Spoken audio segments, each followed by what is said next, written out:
Matthew chapter 4. Verse 8. We're reading to 11. The third temptation. Read with me. We'll read verse 8 and then I'll continue. 1, 2, read. Again, the devil taketh him up into, stop, not towards, into. The devil taketh him. Who is the him? Your Jesus. Taketh him into an exceeding high mountain. And what happened when they got to that mountain? He stood from that mountain and saw the glory of the entire earth. That there is a mountain a man can stand, and from that mountain you can see the glory of the whole earth. This is the mountain that Satan took Jesus. There were many mountains, but he knew only one would be worth tempting Jesus in. And he took Jesus to that mountain. The Bible calls it an exceeding high mountain. And then he showed him the kingdoms of this world and the glory of them. Next verse. And saith to him, all these things. What things? The kingdoms and the glories I will give thee. So Satan is negotiating a transaction here, but there was a location. He said, Jesus, I want to talk to you, but let's go up the mountain. We don't do these kinds of discussion on a plain land. He took him to an exceeding high mountain where it was only two of them. And then he says, this is, I want to give. That one is a deception. Because when you give something and demand something, it's not giving, it's business.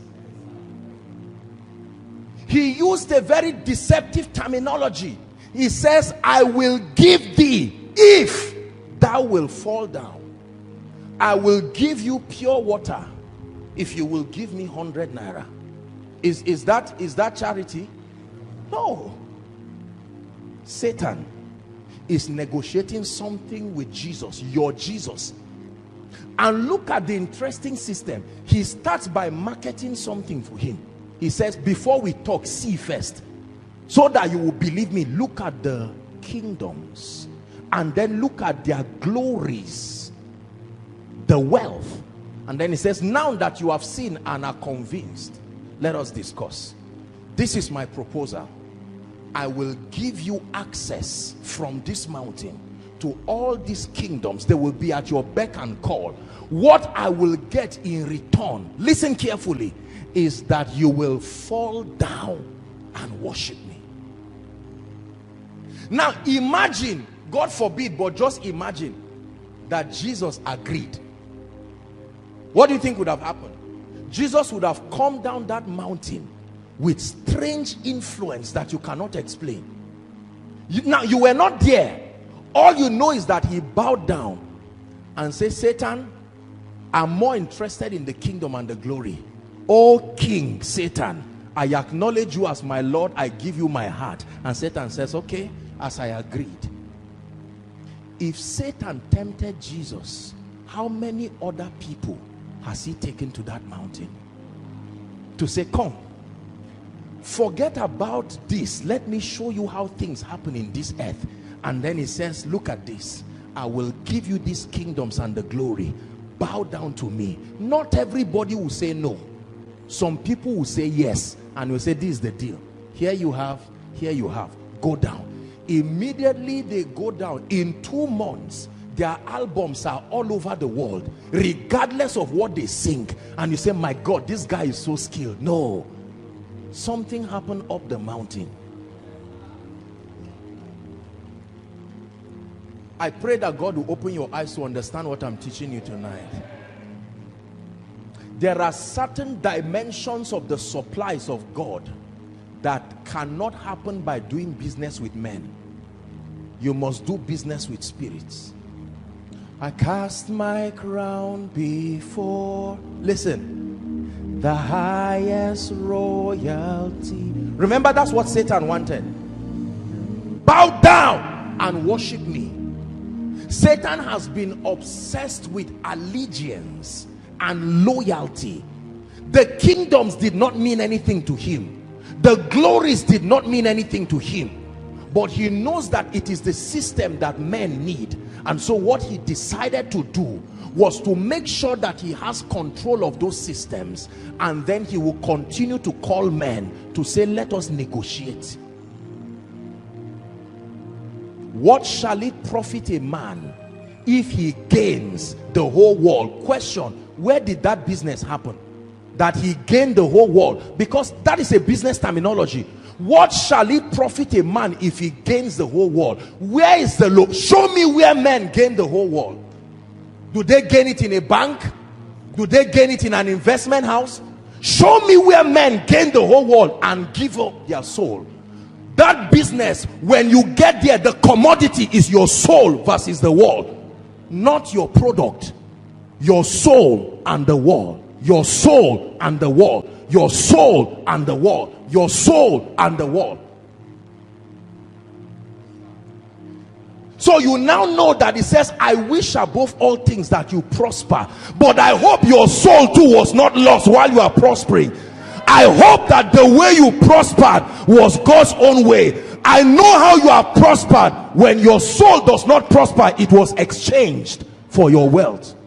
Sit down, sit down, sit down. Yabone nakao sujada nena sarkin salama sarkin. My concern is not your prosperity. I can know what kind of exchange happened by looking at your soul. Immediately I look at your money, the next thing I should look at is your soul. If I find out that your spiritual life went down, there was an exchange that happened on the mountain. Whether you are aware or not, you have followed a system that has sold your soul.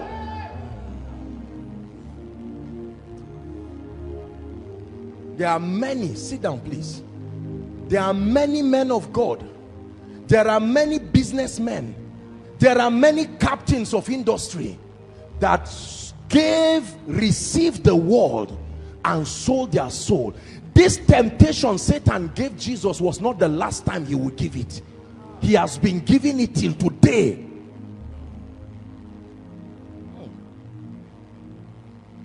So he says, I wish above all things that you will prosper, but I will know how the prosperity came, not by looking at the money, but looking at your soul.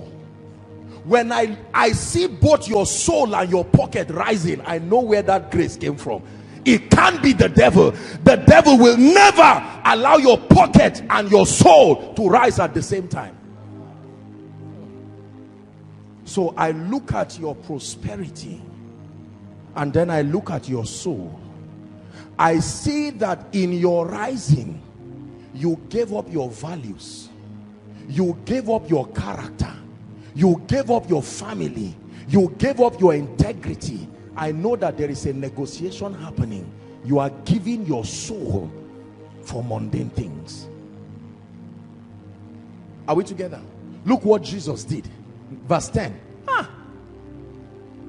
Jesus said, get thee hence, Satan, for it is written, thou shalt worship the Lord thy God, and him only shalt thou serve. What was Satan looking for? Allegiance. Satan does not need money. He does not want money. So apostle, why is it that there is difficulty in meeting our bills at home? Satan knows that men cannot endure hardship indefinitely. So he manipulates the economy and waits for you on that mountain. He knows that when the pain becomes too much and your church cannot build, the pastor will say, I thank God for this, but I prophesy, Sam, bring 1 million. Remember, that's not how he started. But because of the pain, we need money. Generator needs to be fueled fast. And now I'm at a point, we brought a man of God abroad and we cannot pay him. So Sam, bring 1 million, bring 2 million. So I see the church's financing rising, but I look at the soul of the members. So I know that an exchange has happened. The pastor negotiated an exchange. I'm not saying this in a critical way. The greatest dread of Satan is that you prosper while your soul prospers. What then is his gain? Think how annoying it will be for me as a businessman. This is what I'm selling. Look up, please. And then I see you hold both money and my product. Are you getting what I'm saying now? Now, you think what that would do to me? My advantage has been ruined. You have shown me I don't need you. That's the statement that this is happening. And so when you can have a prosperous soul and you are empowered economically, are we together? You get up in the morning and say, my children, we are waiting upon the Lord today, yet the increment in the school fees does not affect the prayer because the resources are there. Glory be to God. Satan says, what then is my entry point in this family? Thank you. Is God speaking to someone? What shall it profit a man? Please listen to this message, because I promise you, every one of us, you will climb that mountain. Listen. You may climb that mountain and come back with wood, or you can climb that mountain and come back as a soulless person. That on that mountain, Satan will give you mundane things. And after 30 years of wealth and affluence and increase, you will find out that you are on your way to hell. This message is a deliverance to the body of Christ.